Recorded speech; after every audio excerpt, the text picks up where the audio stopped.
Last lecture में हमने loop implementation start की और उसमें हमने उसकी बेसिक्स देखी। इसमें इंशाल्लाह आप उसका पार्ट 2 देखेंगे और लूप को डिटेल से ऑब्जर्व करेंगे कि वो असेंबली लैंग्वेज में किस तरह से वर्क करती है।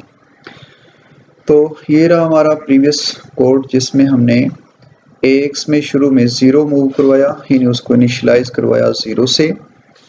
ये उसका इनिशियलाइजेशन स्टेप हो गया। जिस तरह किसी भी लूप के अंदर 3 पार्ट्स होते हैं, सबसे पहले हम उसको इनिशियलाइज करवाते हैं।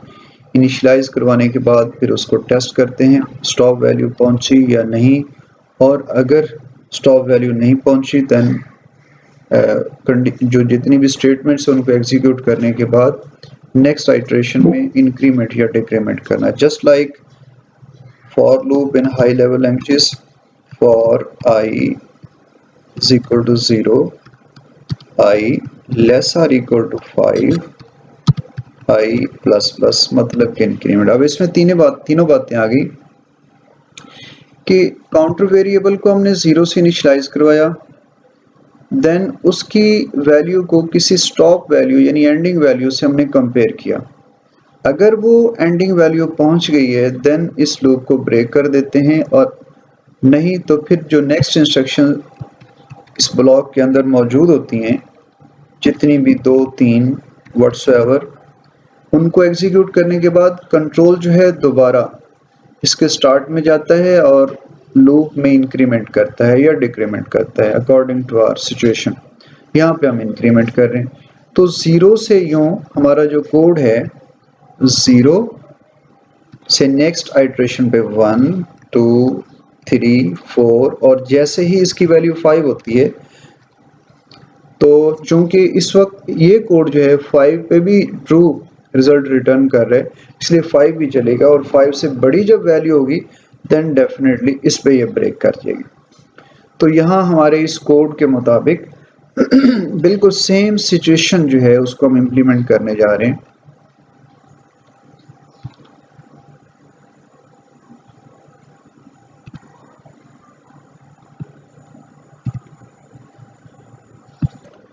सो इस लूप के साथ इसको मैच करते हुए इसकी वर्किंग हम समझने की कोशिश करते हैं। सबसे पहले हमने ये पार्ट इम्प्लीमेंट किया, एक्यूमुलेटर रजिस्टर में हमने 0 जो है वो मूव करवाया, कॉपी 0 इंटू AX, एक्यूमुलेटर में 0 चला गया।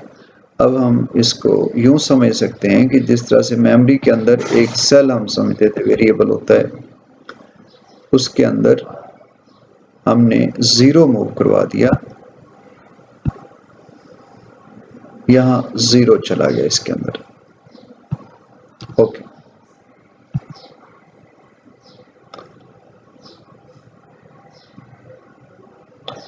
ओके। अब ये लाइन जो है AX के अंदर 0 जो है वो स्टोर करवा रही है या कॉपी करवा रही है।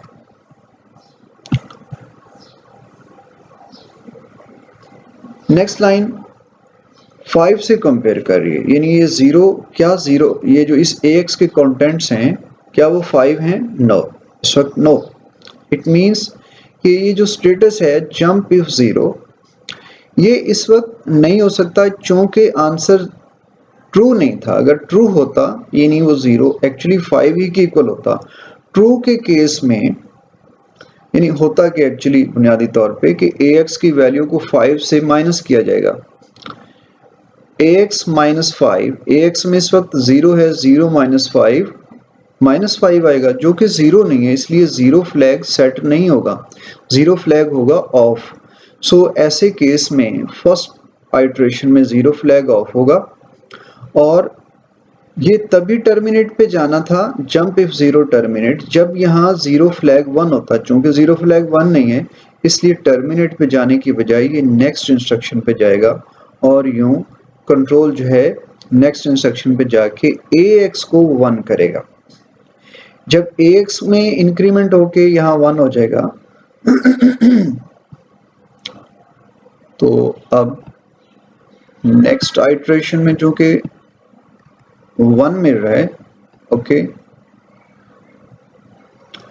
1 हुआ तो दोबारा फिर यहां पहुंचे, वन इंक्रीमेंट होने के बाद 1 हुआ और फिर नेक्स्ट इंस्ट्रक्शन पे जंप लूप।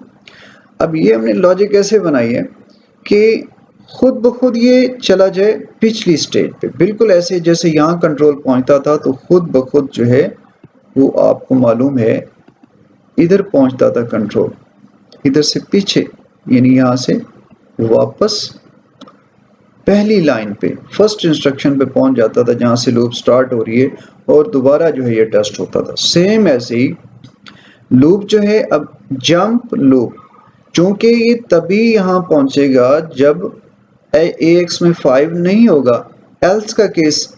सो यहां से लूप जो है वो डायरेक्ट आइटरेशन जो है इसको लाइन नंबर 11 पे ले जाएगी और यूं ये लूप वाला सिलसिला चलता रहेगा, यानी आइटरेशन रिपीट होगी।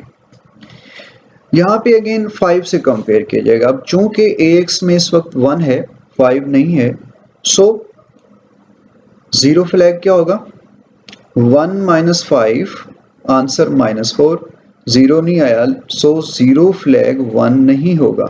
जीरो फ्लैग आपको याद है तभी 1 होता है जब आंसर में 0 आता है।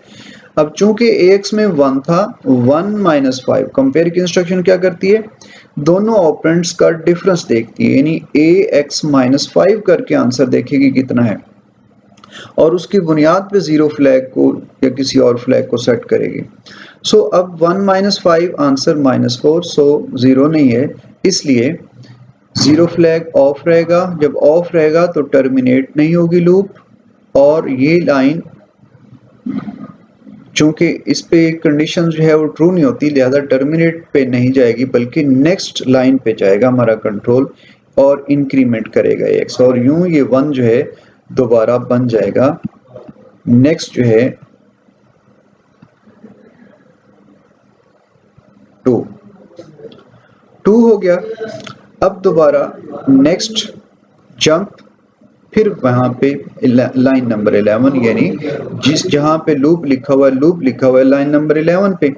सो इंस्ट्रक्शन नंबर 11 पे ये पहुंचेगा और यहाँ दोबारा फिर 5 से कंपेयर करेगा। कैसे, 2 माइनस 5, क्योंकि ax में इस वक्त 2 है, 2 माइनस 5 यानी ये 2 जो है इसके अंदर मौजूद है, 2 माइनस 5 आंसर -3।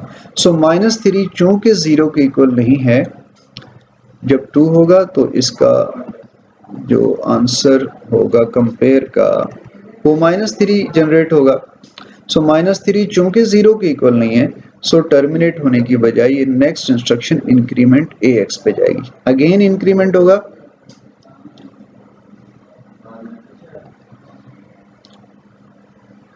इंक्रीमेंट 3 होने के बाद 3 और फिर चूंकि इस वक्त 3 है, जंप करेगी वापस लूप जो है इंस्ट्रक्शन नंबर 11 पे जहां LP यानी लूप लिखा हुआ है। ये लेबल है, जस्ट ये इंडिकेट करता है कि ये जो लेबलिंग है यानी यहाँ से कहाँ जाना है, ये जस्ट एक नाम रखा हुआ है किसी लोकेशन का, यानी इस लोकेशन का नाम है कि जब भी आपने यहाँ पहुँचना है तो आप जंप कर जाओ जहाँ लूप है, मतलब लाइन नंबर 11 पे। अच्छा, अब 3 माइनस 5 आंसर कितना हुआ, -2। अब चूंकि -2 भी 0 के इक्वल नहीं है इसलिए टर्मिनेट नहीं होगा और नेक्स्ट इंस्ट्रक्शन ax इंक्रीमेंट होगा और अगेन ये इंक्रीमेंट होके कितना हो जाएगा,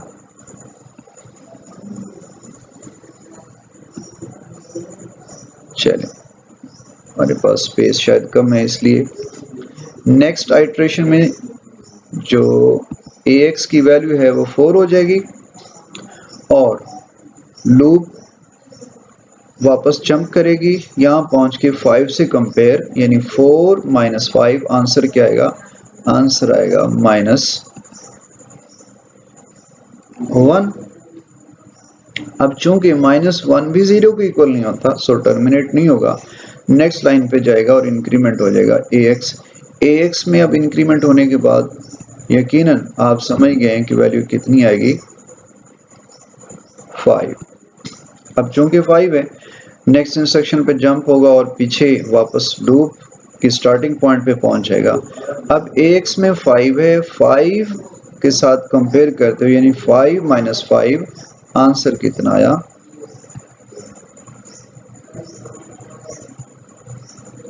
0।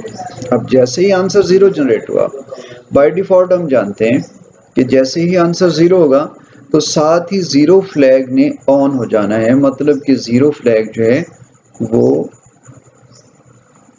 1 हो जाएगा, जो इससे पहले हर इंस्ट्रक्शन में जब भी एग्जीक्यूट हुई 0 रहा, क्योंकि 0 जनरेट नहीं होता था। इस इंस्ट्रक्शन ने 0 को 1 कर देना है।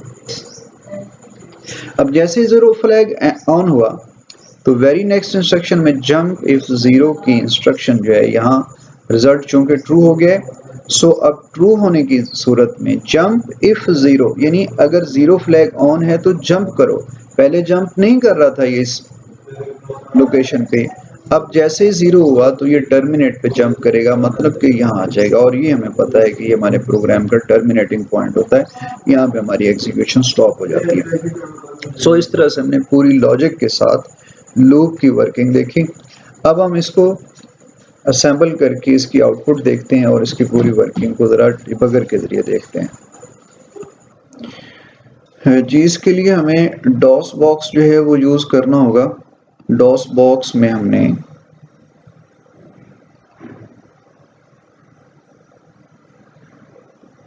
डॉस बॉक्स को ओपन करके इसमें इंस्ट्रक्शन लिखी जो हमने असेंबल करने के लिए प्रीवियस लेक्चर्स में सीखी है। नेसम और आगे उस फाइल का पाथ और फिर माइनस हो उसका ऑब्जेक्ट कोड का पाथ या जो बाइनरी कोड है उसका पाथ, और फिर इसको हम असेंबल करेंगे। ओके, असेंबल हुआ और इसको हमने ओपन किया डिबगर को। डिबगर को ओपन किया और इसमें प्रोग्राम जो है अभी हमारा लोड नहीं हुआ, वापस जाते हैं और इसको प्रॉपर लोड करते हैं। जी, हमने अपने प्रोग्राम को लोड किया और वही इंस्ट्रक्शन इस वक्त हमारे सामने हैं जो हमने अपने असेंबली कोड में लिखी। फ़र्क सिर्फ इतना है कि आप देखें जंप इफ 0 के बाद जो हमने टर्मिनेट लिखा था उसकी जगह पे मेमोरी लोकेशन आ गई है। जो लेबल है एक्चुअली किसी मेमोरी लोकेशन का नेम होता है और बाकी सेम वही कोड है। अब इसको हम फर्स्ट टाइम मूव करेंगे तो हमारी फर्स्ट इंस्ट्रक्शन जो है x में 0 मूव करवाएगी। उसके बाद आप देखें कि 0 फ्लैग जो इस वक्त 0 है। जब आप इसको नेक्स्ट इंस्ट्रक्शन पे जाते हैं, कंपेयर हुआ तो 0 फ्लैग स्टिल इस तरह से अभी 0 है और जंप करेगा 0 1 0 बी पे नेक्स्ट और इंक्रीमेंट ax हुआ। जैसे इंक्रीमेंट हुआ आप देखें कि यहाँ पे ax के अंदर 1 हो चुका है, लेकिन 0 फ्लैग स्टिल 1 है। इस तरह से आप चलते जाएंगे, आपकी ax में 2 हुआ, इंक्रीमेंट हुआ, जो मैंने लॉजिक पूरी समझाई थी उसके मुताबिक कंपेयर हुआ, फिर जंप चेक किया जाएगा, अगर 0 फ्लैग 1 है तो जंप होगा, अदरवाइज नहीं। फिर इंक्रीमेंट होगा 3 के बाद इसी तरह से 4 और 4 के बाद यहाँ 5। जैसे ही 5 हुआ, अब आप देखें अभी कंपेयर नहीं किया ना, अभी सिर्फ पिछली जो स्टार्टिंग पॉइंट है वहाँ पे जंप होगा और कंपेयर किया। अभी देखें 0 फ्लैग 0 है। जैसे ही कंपेयर होगा, चूंकि ax में इस वक्त 5 है, 5 के साथ 5 कंपेयर होगा तो डिफरेंस 0 आएगा और 0 फ्लैग जो है इस वक्त देखें 1 हो चुका है। चूंकि 0 फ्लैग 1 हो गया इसलिए शायद मेरा कर्सर जो है एग्जैक्टली 0 फ्लैग को पॉइंट आउट ना कर रहा हो, स्क्रीन रेजोल्यूशन की वजह से जो मैग्नीफायर यूज़ किया है। एनी हाउ आप पहले इस बात को इंश्योर करें कि 0 फ्लैग आप चेक करें 1 है यानी, उसके बाद आगे पढ़ें। 0 फ्लैग चूंकि इस वक्त 1 है इसलिए जैसे ही हमने इसको एग्जीक्यूट किया तो ये हमारे टर्मिनेटिंग पॉइंट यानी मूव ax 4 c 00 पे पहुंच गया और इसके बाद हमारा प्रोग्राम जो है टर्मिनेट हो गया।